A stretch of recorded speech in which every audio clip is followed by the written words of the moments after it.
really hate this fucking show, dude. Are you fucking kidding me? You're in the ring with Jimmy and Rod apparently, and the rope just broke because apparently Finn Balor is too heavy for it, and Roman Reigns speared the Demon and won, like we all thought would happen. They did kind of tease us a little bit. This is the dumbest thing I've ever seen in my entire life. Oh wait, no, it's not. It's about the fifth dumbest thing we've seen on WWE. I cannot believe how they can just like, hey, we're gonna do this today. Hey, Rod. Good evening. Good evening. Listen, I was excited to be recording this podcast in the afterglow of a pay-per-view. Nothing quite like a response to, a show that is weeks of storytelling to pay off, right, Jim? We talk about this all the time. WWE A lot of payoffs great. tonight, man. We got a lot of payoffs. We That's what I did. mean. A lot of them. They're incredibly great at storytelling, and they are incredibly great at paying things off, and they love sending the fans home happy. So, I mean, hey, Extreme Rules, we got none of those things. What the fuck is going on? It's really, and you know what else? I'm sorry, I won't say the F word anymore. It's okay, Jimmy. It's okay. Listen, we all understand. We said it's late. Listen, we're going to say in the description of this that we recorded it late after the pay-per-view. All abandoned be damned, right? All abandoned be damned. And you know what? They even had to, they even had to speed up him on the frickin' rope because we both were like, he's on there for a while. In all the replays, they sped it up, and you could tell they sped it up because they're idiots and they can't do anything right. Yeah, I don't know. I don't understand is there any precedent for this, Jimmy? You're a bit of our wrestling historian here, and I always come to you for any kind of guidance, and you always just laugh at me and say that doesn't exist, but I'm still going to press you anyway. It doesn't exist. There's no precedent for the ring just falling apart on somebody. Just falling apart on somebody, like randomly? I don't believe so. There's been the ring falling apart on many things, suplexes, things like that, mostly involving the Big Show. But yeah, like you said, certainly not anybody the weight of Finn Balor, and certainly not. Finn Balor weighs 200 pounds soaking wet with all that paint on. Yeah. And he's just standing on the rope, and it breaks because the Demon is all powerful. Okay, first of all right, let's take a look here. We got the Usos coming in. They're double teaming. They double team Finn Balor. It's like, okay, this is how they're going to beat the Demon so they can get around it. Whatever. Heaven forbid we have a clean ending to any freaking match tonight. But then Balor comes back, and then all of a sudden he's laying on the ground, and he starts, seizing a little bit because the music plays. And you and I were talking at this time. I'm like, oh my goodness, are they going to have him win? I'm like, there's no way they're going to have him win. And guess what? They didn't have him win. No, you were definitely excited. I wanted it. Yeah, I wanted you were it. Excited. We had talked about it last week. You talked yourself into it. I mentioned it when we were prepping last episode's promotion. I just mentioned how we needed to get good vibes out there to try to get you the Demon win, and I was with you. I thought I was going to be live somewhat in our pre-show fist fight, as we like to call it, and the Demon was going to win the championship, and then we got one of the weirder finishes I've seen since I've been back. I got to be honest. Just a ring malfunction. I'm supposed to buy that? I guess. We're gonna wait all the way till Friday, but the draft's gonna be taken up on Friday. So what? The Finn Balor and Roman Reigns thing is just over, or they're gonna? I guess hey, Finn Balor could get drafted to Raw, and the Demon could get drafted to SmackDown for all I care right now. Idiots. If they did that, kudos to that. If they did that, though, that's brilliant right there. Like, here's the deal. The match was fine. I mean, it was good, and we'll talk about some other matches that we saw this week as well. At Yeah We Know Pod, you're in the ring with Jimmy and Rod, like I said already, and this is our recap of Extreme Rules, and the main event was decent until the very end, when they just completely can't figure out how to write an ending. Listen, Roman Reigns should have come out of this the champion, honestly. I did pick Balor kind of out of I wanted him to win, but he should have, because Roman Reigns is your guy. But the way they did this is like, I would rather, seeing this, I would rather have him just done the Usos thing and have him pin him because the Usos beat him. You let the Demon go second anyway. You know what I mean? So if he, he's got heat, you don't need this we can't really have him beat because that's going to hurt his image. I don't think so. This guy's got heat. I didn't get it at all either. And of course the Usos came out. We all knew the Usos would come out. And then just stick with that. The ring malfunction was just, I don't understand. When I really don't. When he stood on the ropes, and it was right in tune with his music, where he raises his hand and everyone goes nuts. But the music, it hit whatever the whatever you call it, the chord or whatever hit, and he didn't do it, and the lights didn't go on. I'm like, well, he's losing this apparently. And then 20 minutes later, the ring rope breaks. Idiots. All right, so Rod, this is Extreme Rules. It's one of the secondary pay-per-views, so you haven't. Well, you know what? experienced Actually, here, these. listen. Yeah, let's do this. Let's do this. Let's leave Extreme Rules for a second. All right. Let's try to let the rest of Extreme Rules exist and not talk about Ochampa again. Sorry. Yes. Let's go back to sort of timeline appropriate. Right. Let's go back to Wednesday. And then we'll get back to Extreme Rules at the end of this podcast. Which we're going to try to have be about 30 minutes because, as we mentioned, it's late night. We're trying to get you to go to bed. You're a decent family man. You got things to do in the morning with your children. We need to get you to bed before too long. So yes, we have a 30-minute time limit, if you will. Correct. Okay, so count us down when we have that. So let's go to Dynamite. I think we need to just start with the first thing that happened on the show.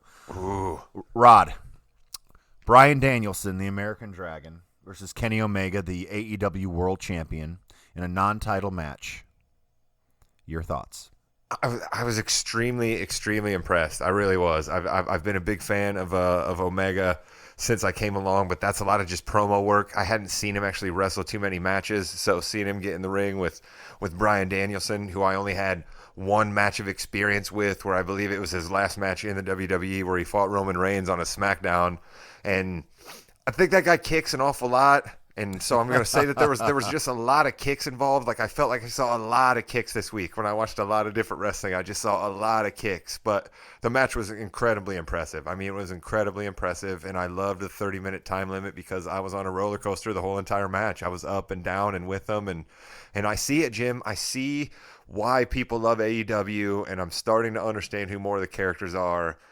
I don't know that the storytelling is as great as people try to make it out to be. I think people just love the wrestling, and then they say that the storytelling is great when I'm not so sure that it actually is, and it's just good wrestling. But I was thoroughly entertained by a lot of what I saw at that Arthur Ashe show this week from AEW. Well, and then also remember, good storytelling is good wrestling too, and good wrestling is Sure. good storytelling. Sure. You have the matches, and I will tell you, as you'll find out quickly, AEW hits harder. They do a lot more moves that look scarier. Bryan Danielson did a few moves there that you would have never seen him do in WWE. That Snapdragon suplex on the ramp almost killed him. That's part of it, though, right? I think that's part of why that match was so great, because those of us that know and listen to me now, like I'm such an insider, people that are going to contact the show are going to start hating me. By the way, Jimmy, tell people how they can contact the show, because I would love if people who are listening start contacting the show and interacting with us, so we have other people's ideas to play off of other than just yours and mine. Sure, it's yahweeknowpod@gmail.com and at yahweeknowpod on Twitter. We do the best we can with Twitter, and then email, obviously, we'll get back to you via the show as much as possible. But, yeah, let us know what you thought about Omega Danielson. I thought it was one of the best matches I've seen in a very, very long time. I thought just the amount of heat. I'm still angry about that Finn Balor. Anyway, the amount of heat that and just the crowd was nuts for them, and they did a really good job of letting the crowd kind of start the momentum and keep them in, and it was great. And even in the ending with the 30-minute time limit, or the whatever it was, 20 or 30-minute time limit draw, it's funny because you can do it where there's a submission and the person's going to tap and it goes out. You can do 1, 2, and then it rings. Sometimes that doesn't work very well. And then this way they did it. They were just fighting and it went off. And that was kind of cool. I was thoroughly impressed. I was, and I really loved the setting. Right when I first saw the small ramp that they had to do to be able to get everything set up, I was kind of like, well, why are you taking up so much space behind there and then have that small of a walk up? But it ended up making for some cool things that happen in matches. So I wanted to just point that out from the start, because that was the first thing I noticed and loved about that first match. It was great. I love that it was the first match on the show. It wasn't a championship match, so it was. And then 2, I like it when you have a huge match like that and it's not with 7 minutes left to go in the show, because then you know how long it's going to go. So I did like that a lot. A couple other things. First of all, I think Arthur Ashe Stadium, that's a win. I thought that was really cool overall. The look, the feel, did that make it look a little bit more big league to you? I know that's one of your major concerns with the AEW. Oh, absolutely. I mean, everything about that show felt top notch. You know, we're bringing serious entertainment. We got serious money behind this thing. You know, this is a A+ outfit here for sure. So, do you want to see Danielson and Omega again? Absolutely. I'd love to see a lot of these people wrestle. There was a lot of other people I was impressed with, so we can move on from this one and make sure we get to a couple others because we got that time limit here. Yeah, we do. Pillman and MJF.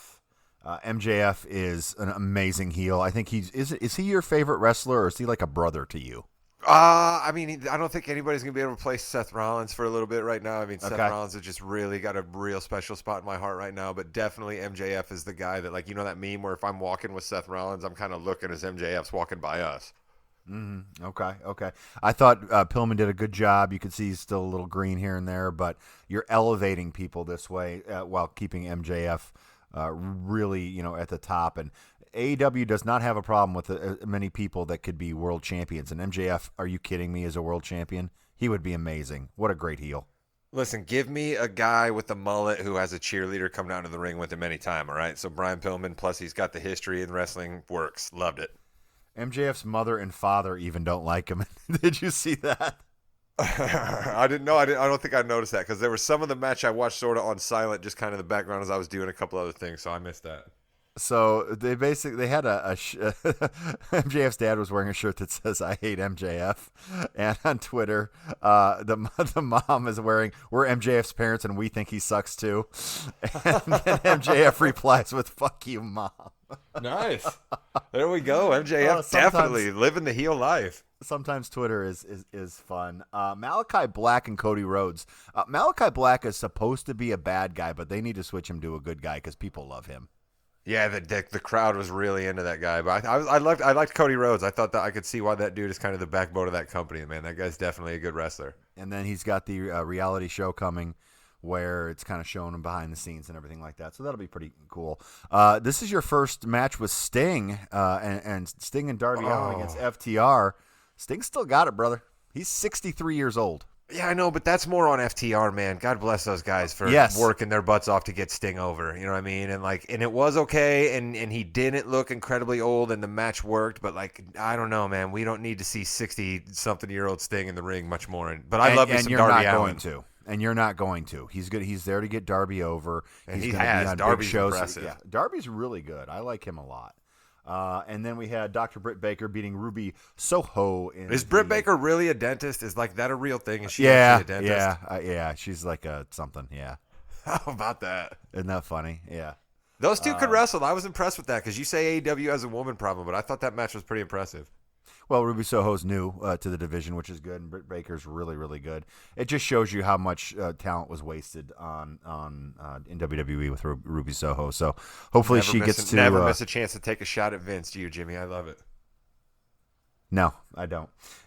So that was Dynamite, and then Rampage had the debut of Adam Cole, baby. Did you watch all of Rampage? I did. Yeah, I did. I watched that one too, and I was impressed with the Super Click. Is that what the T-shirt said? Yes, Super Click. Yeah, I dogged the Young Bucks because the only thing I had of them was just a picture one time of them just like sitting up at the top of the stage. But those guys can wrestle their butts off. I enjoyed that match. Plus, Jungle Boy. I'm in on him now. I know I trashed Jungle Boy and Luchasaurus, but I'm in. Jungle Boy, do it. I figured you would be. I kind of figured you would be eventually, and then I believe this week we have Adam Cole against Jungle Boy one-on-one in Adam Cole's first one-on-one match. So that should be a really solid one as well.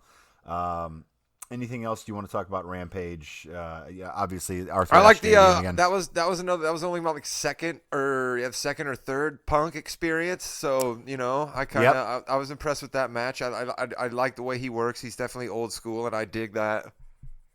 Yeah, I think Punk is interesting because he's going to go through these smaller feuds to start with, and then get up to the bigger ones. So I think it's we're a few months away from seeing Punk in an A1 feud. So that'll be good. But listen, AEW is solid. They've got a lot of things going on. but they have a lot of things going on. So it's up to Tony Khan and his team, which is Kenny Omega, the Young Bucks, Cody Rhodes, to make sure that they get everybody in and get the storylines as make sure they're succinct, make sure they continue on through both shows. They've got something good going here. They just need to still figure it out because there's a lot of people that they can get on these shows. Oh, yeah, this was a big week for them, man. There was a lot of people talking to AEW, and there was a lot of people at that Arthur Ashe show, so it was a big week for AEW. And, I mean, they got me, man. The hook is finally in my gills, and I'm along for the ride. Braun Breaker is going to be NXT World Champion in like a month. You know that, I keep forgetting to get in on that, too, so I got to get going on NXT. Well, he and Ciampa kind of tag teamed a little bit. And my guy Ciampa? My guy yeah, Ciampa? Ciampa's a real solid real solid champion. He also did say recently, give us 6 months, we'll be back to being the number one show in WWE. So that's kind of a cool little boastful, dig it, little shout out. We do have the draft coming up. We'll talk about that here in a little bit. But let's get back to this Extreme Rules. Do we have to? No, you're right. We do. Let's go. Let's go. There were parts that were watchable, I thought, early on, and then it just kind of kept getting downhill. So, Rod, you got one right here. Liv Morgan did beat Carmella, so good job. But it was on the pre-show, though. I want to shout. I was about to say the shout out pre-show because I think it broke Carmella's streak of always having to appear in our pay-per-views, and that's a good thing. Usos and the Street Profits was a solid tag team match. Listen, Street Profits are good. They really are. There were some awesome moves in there. Impressive weekend for Montez Ford. Yes, Montez, very, very solid, and Usos win that one. We both thought that one was it there. And then Jeff Hardy was in the triple threat with Damian Priest and Sheamus. I thought that was a solid match, and you know what? They should have maybe called an audible there and given it to Hardy. People really wanted Hardy to win, you know? Yeah, they really did. People were into Hardy there, and I was into Hardy as well, and I kind of thought maybe they'd give it to him, right, because of the way they set things up where Priest also, worships him, and so then that sets up a cool Priest-Hardy rematch, and Priest is still awfully hot, but they kept it with Damian Priest, and I can't say that I argue with that. All right, here's the deal. If you are going to give somebody an Alka-Seltzer tablet, make sure it dissolves in their mouth before you do an up-close shot of them where you can see the tablet in their mouth when they're trying to foam at the mouth. And Alexa Bliss. Gosh. Alexa and Charlotte. Okay, so let's talk about the match. Let's talk about the match. The match itself I thought was solid overall between the two of them. There were some really close near falls here and there. I thought it was fine. I thought the match was okay. Thoughts on the match itself? I would agree. I mean, I just, my thoughts on Charlotte Flair, my second favorite wrestler out there. So, I mean, she's going to do no wrong in my eyes, and I think she's going to be able to help almost anybody. But I think Alexa Bliss is clearly a trained professional who's wrestled a bunch of matches, so she can handle herself in there too. So I was entertained by the match. But it's overshadowed, unfortunately, for me by the end. It is. So when Alexa was thrown over the table, she went underneath the table. And I was like, okay, what's going to happen? It'd be cool if she came out with, like, blood all over her or, something, like, really crazy. But she just came up and was angry. She went underneath there to get a freaking tablet to put in her mouth to make sure that her mouth, was like rabid. But it didn't work. Charlotte beat her up again and then ripped Lily. And how Lily lipped... Hey, how you doing, Rod? Everything going okay here? How Lily, I'm so angry about this final match. How the ripped Lily still looked? Is that what you were trying awesome. to say? Yeah, I thought that was done well. So whoever gimmicked that did that well. Charlotte holds them both up. Okay, fine, whatever. But then Alexa goes on so long. Oh, it was too crying. long. It was so long, and you're still waiting for something else to happen, and nothing does. And then you see the thing in her mouth. Come on. Like Kevin Dunn, seriously. I thought to myself for 1 second, right, when she was kind of wiping her face, right, I was like, is she like, oh my God, I'm over this now? And I was kind of like, okay, I think that's really what all of us want to see. And then it was just completely not that. So I have no idea where you're going from here with that. I just don't understand it. Exactly. Again, I think Alexis plays this role very well. I just don't think the role is very good. That's what I mean. I don't know where you go anymore with it, man. She's played around with so many different people, and there's so many other things going on. She just seems to be getting left in the dark with this thing. Charlotte's not afraid of the doll. Clearly. That's out. She's like, stop it. Stop playing with the doll. Stop dressing like a young child, which I thought was also a very valid point. So, yeah. But then Charlotte comes down to the ring in fishnets, though, like Alexa. Didn't you think that was weird? Who knows? Yeah. Is that because it was Extreme Rules? Was that a thing? Yes, It's extreme because sure. they have fishnet Hey, on. we have fishnets on. But yeah, so this doesn't look like it's going to end. Like you said before, great storytelling. I guarantee you we have Sheamus and Damian Priest tomorrow. I guarantee you we have Charlotte and Alexa doing something tomorrow. Usos and the Street Profits, they'll probably be like a 6-man or something eventually. Becky and Bianca. Hey, Rod. You know you don't have to book matches that you don't know what to do at the end with. You know that, right? The WWE writes this stuff. They can do whatever they want. And they chose to give us a decent match between Becky and Bianca. Okay? Let's start there, though. Let's start there because there were kind of some rumors flying around that maybe we might not get one. And that was the whole reason we had the 26-second business at SummerSlam, and she hasn't fought since then. So I was at least happy to see that we got a legit match. I don't. Yeah, those rumors were unsubstantiated, or she is Superwoman, one or the other. And of course, we're talking about there were some rumors Becky was pregnant again, but that was not the case. They had a very good back and forth. Becky looked good. She's got heat as a heel. People booed her, but it's nothing like the face was. So. Yeah, I don't know. Bianca's got some. But I good... like that though because you're still building Bianca, right? You're still building Bianca, Jimmy. You say all the time the WWE cannot build baby faces, right? What if they can build a baby face and it happens to be a baby face woman? Why not, right? I mean, and right now I'd say Bianca has the most heat as a baby face of almost anybody in the company, really. Yeah, and I think they've done other than hashtag babyface Viper. Hashtag babyface Viper.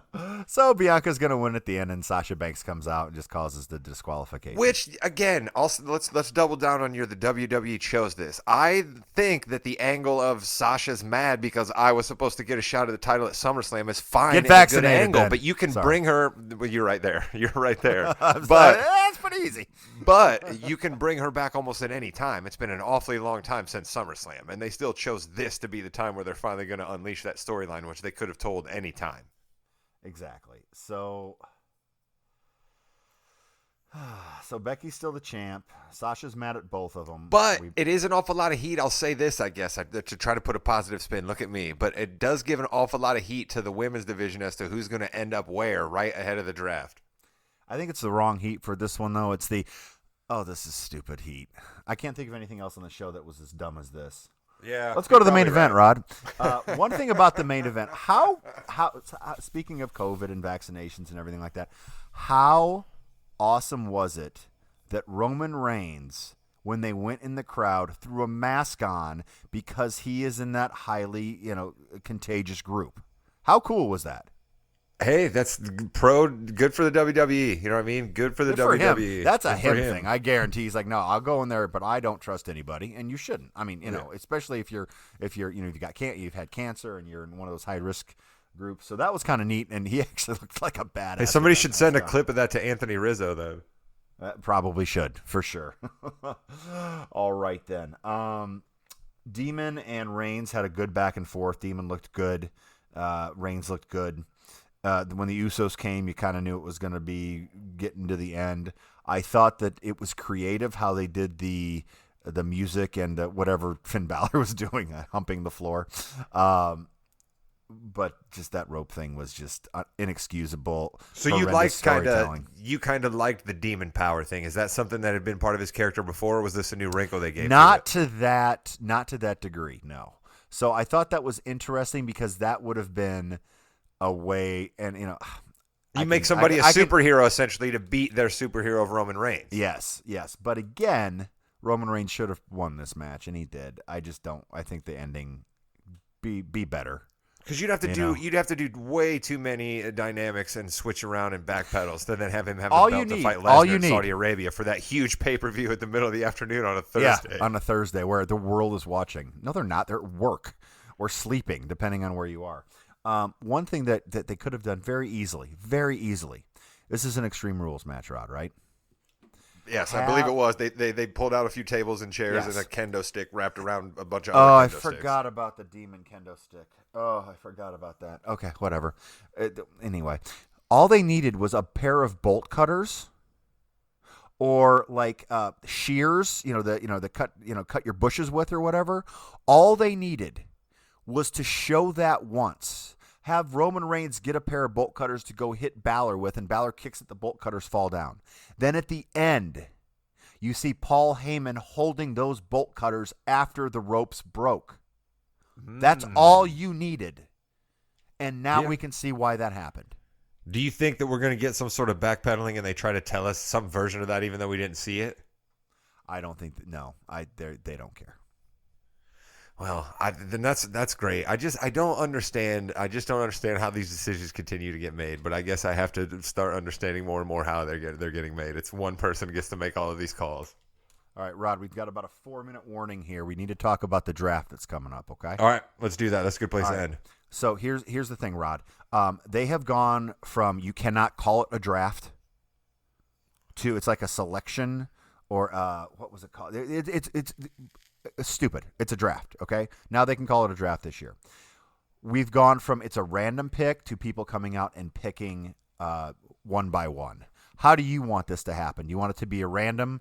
All of a sudden you see somebody's name coming up. Oh, they've been drafted to the Raw. Or do you want to see? Do you want to actually see the general managers of each show come out? Because the shows have different general managers. Yeah, I was going to say, how are they going to pull that off? Are we going to see some sort of stuff? Also, I liked Sonya Deville Naomi heat on SmackDown Friday. Real quick, shout out to Sonya Deville there. Well, here's another easy thing, Rod. Guess what you do? The first 2 random picks in the draft are Sonya Deville is on SmackDown and Adam Pearce is on Raw. Yeah, there you go. Then they pick. Do you think they're going to do that? No. Then if they're not going to do that, here's what I want to see. I want to see former WWE superstars trucked out like they truck people out at the NFL draft to announce picks. That's what I want to see. Okay, like Hacksaw Jim Duggan? Bingo. Bring me Hacksaw Jim Duggan. Bring me, let's see here, Coco Beware. Is he still around? I think he is. All right, bring me Coco Beware. Bring Stone Cold out, right, to do the number 1 pick. Really get a huge pop for the draft. Why not? Sure. Let's get me some Mick Foley out there. What's the biggest? They're going to break up somebody. They're going to do something weird. What's one of your big predictions? I mean, don't they have to break up the bloodline? I mean, doesn't that maybe start to begin to try to tell your story of how Roman Reigns doesn't have the belt anymore? You take away some of his power? Maybe. They got a good thing going. Why would they do that? Oh, it's WWE. Yeah, sure. Exactly. See, you've look what you've done to my brain. My first immediate thought was screw up the best thing they got going, the bloodline. I love you. That's awesome. Do we think we see any NXT people brought up or former NXT people brought up? I have absolutely no idea about that. Why don't I pose that question to you, Jim? Do you think we'll see any NXT people brought up? I would love to see Pete down on the main roster to see what he could do. But I just don't think he's got the right look for Vince, so I don't think we'll see any. Maybe a female, or 2, like an Ember Moon. She's back into pretty good ring shape after being hurt. Io Shirai maybe. They're really hyping this thing. Let me ask you that. I see we got about a 2-minute warning here. Let me ask you this. Let's put each other on the spot here. They're really hyping this draft, so there's got to be some sort of pop, some sort of surprise, something. What do you think it's going to be? Is it just a breakup or is it something else? Predict something right now, Jimmy. Roman Reigns to Raw. Okay. I mean, I guess. I mean, does that really matter? Does anybody really care about that? Is that thing that's going to give them sort of headlines that they can say, hey, Roman Reigns is moving shows? Is that something other people are going to report? I don't know who they have. That's the thing. I mean, who cares about Lesnar? Who cares about Goldberg? They've been back. There is no Bryan Danielson. There is, who. What if it was Bray Wyatt? What if it was Bray Wyatt? I mean, I think that's not going to be your mainstream media people care about it thing. I think it would be great for him if as a fan of his, I think it'd be great. But what if it's the Olympic guy already? What if it's the Olympic guy already? Maybe Gable that'll make some Steveson is the first pick or something like that. That'd be interesting. Yeah, that's my pick. That's my pick. We're gonna see somebody get drafted that we did not expect to be drafted, and why not it be Gable Steveson to try to get some pop on other mainstream media? Okay. Well, Rod, we've done it. Did a good job. You've been listening to the Yeah We Know podcast. You're in the ring with Jimmy and Hot Rod. And I got to admit that my nickname is Hot Rod, and I love that being my nickname and my character, but you were the one that was hot here, so we apologize for this being an After Dark episode. But you know what? It really spoke to the mood, and let's hope the WWE can just do better. So, Vince, I hope you're listening. We'll have good advice for you moving forward here on Yeah, We Know, In the Ring with Jimmy and me, Hot Rod.